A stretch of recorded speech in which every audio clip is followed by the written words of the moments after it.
Dans cette vidéo, je vais essayer de faire tomber certains mythes qui entourent la musculation. Pour cela, je vais procéder en 3 étapes. Dans un premier temps, je vais définir qu'est-ce que la musculation. Dans un deuxième temps, nous allons essayer de déterminer à quel âge commencer la musculation. Est-ce que c'est à 16 ans, à 20 ans, à 3 ans? Et enfin, dans un dernier temps, on abordera la musculation dans le cadre de la paralysie cérébrale. C'est du sport. C'est du lever de poids, ouais, du cardio. Du cardio. Bah, les abdos, les fesses, les cuisses, voilà. Entretenir un muscle pour pas qu'il se désagrège. Hein. Prendre soin de son corps. Une pratique sportive pour moi déjà, je pense. Entretenir ses muscles, les développer. Voilà. Prendre soin de soi, de son corps surtout, c'est aussi pour la santé, pour le bien-être, pour être en forme plus longtemps. Voici une définition de la musculation que l'on retrouve dans la littérature.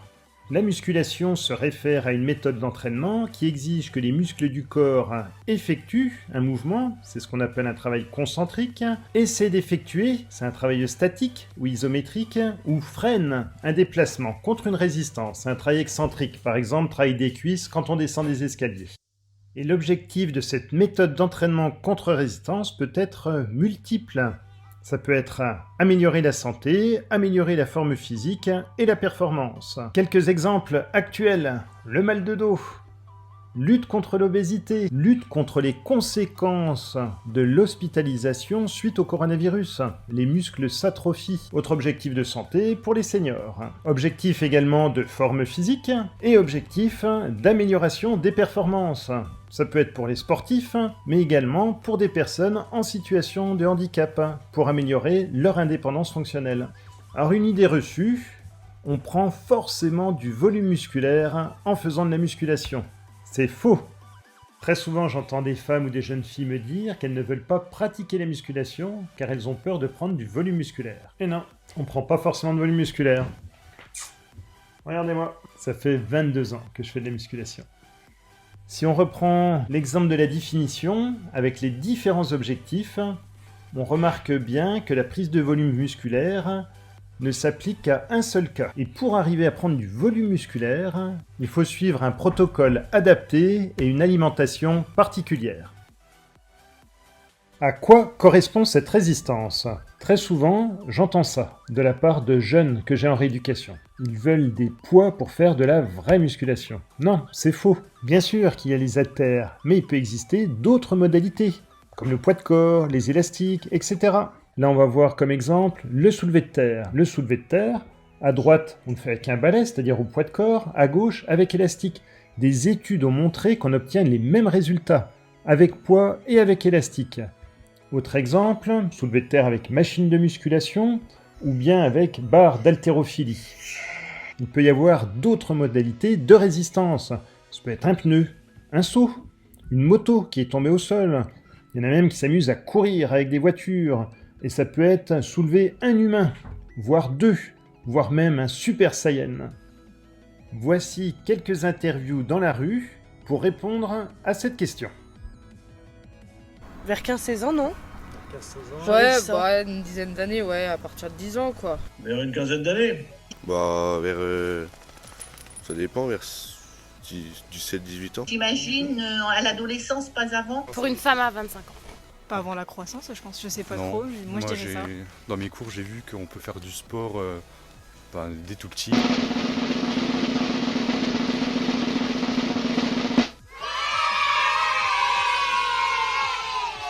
C'est une idée reçue qu'il faut commencer la musculation après 15 ans. En réalité, la musculation, on la commence dès tout petit.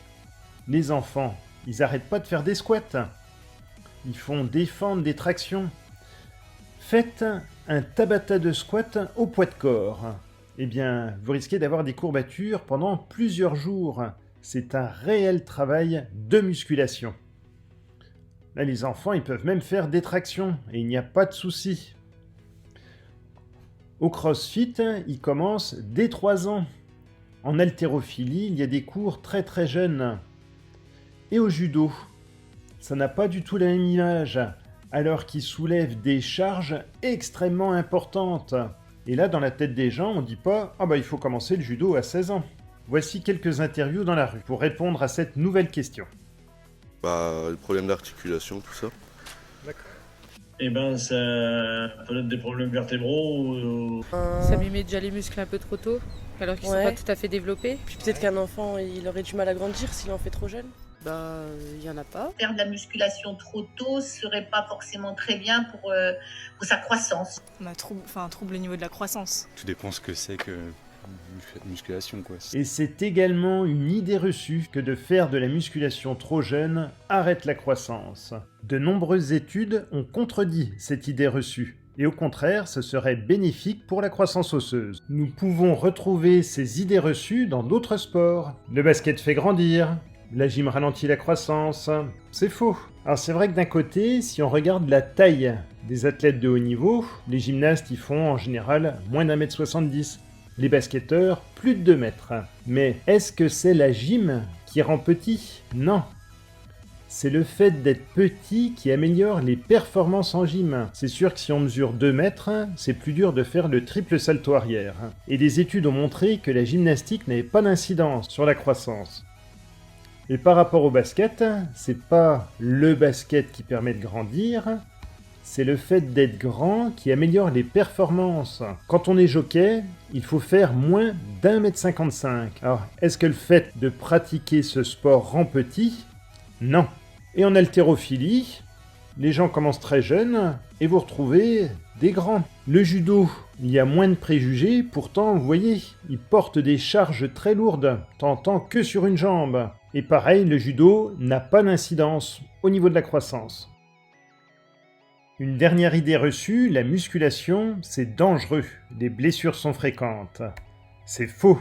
De nombreuses études ont montré qu'au contraire, ça permettait de prévenir les blessures. Si jamais on regarde les statistiques du nombre de blessures pour 1000 heures de pratique, on peut remarquer que les sports les moins traumatisants sont l'haltérophilie et le crossfit. Et ça surprend souvent les gens. Qu'en est-il de la musculation pour les personnes atteintes de paralysie cérébrale? Shortland a schématisé la force musculaire en fonction de l'âge. Cette courbe, elle est chez des personnes valides. On remarque que quand on est jeune, on augmente notre force musculaire, et quand on vieillit, cette force décline. Et on peut trouver d'autres papiers où on montre ce déclin de la force musculaire. On voit pour l'endurance, la force, la vitesse. À 80 ans, par exemple, on perd plus de la moitié de sa force et de sa vitesse. Et du coup, très souvent, des personnes se retrouvent sous leur seuil fonctionnel, c'est-à-dire qu'ils deviennent dépendants. Par exemple, une personne âgée n'arrive plus à se lever seule parce qu'elle n'a plus assez de puissance au niveau de ses membres inférieurs. On peut trouver d'autres exemples d'actualité. Par exemple, les personnes qui sont passées en service de réanimation suite au coronavirus ont vu leurs muscles s'atrophier. On perd en moyenne 4 kg de muscles par semaine quand on est alité. Alors j'en sais quelque chose, je l'ai vécu. À l'âge de 17 ans, j'ai été hospitalisé pendant 15 jours pour une maladie pulmonaire et j'ai perdu 8 kg de muscles. Je n'arrivais plus à marcher 50 mètres. Par rapport à la paralysie cérébrale, on remarque que leur force musculaire est moins importante et qu'elle décline beaucoup plus vite. Donc c'est essentiel de construire du muscle chez eux. Les chercheurs Anna et Rosenbaum ont montré que la fonction motrice diminuait dès l'âge de 7-8 ans, chez les niveaux 3, 4 et 5. Donc chez eux, c'est essentiel de commencer la musculation très jeune, avant 7 ans. Je commence la musculation chez mes patients dès l'âge de 3-4 ans. Là, c'est l'exemple d'un petit bonhomme qui a 3 ans et demi.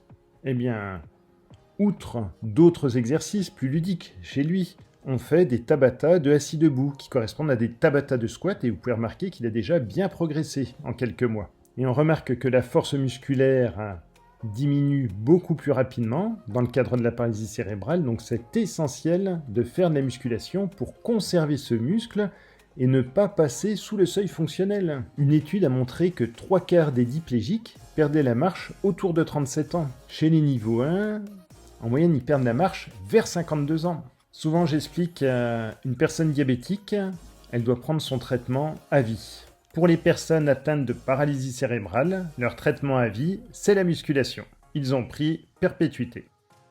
Pour aller plus loin sur les bénéfices de la musculation que peuvent en retirer les personnes atteintes de paralysie cérébrale, vous pouvez regarder la vidéo « Musculation à haute intensité et paralysie cérébrale, révolution ». En conclusion, vous pouvez remarquer que la musculation, on peut la commencer dès tout petit. De nombreuses études ont montré que la musculation pratiquée chez les enfants permettait d'améliorer les performances motrices de l'enfant, de prévenir l'obésité, d'améliorer la fonction cardiaque. Cela permet également d'améliorer la densité osseuse, de prévenir les blessures, et cela procure un bien-être psychologique chez les enfants. Les enfants, vous avez le droit de faire de la musculation. Vive le sport, vive la musculation.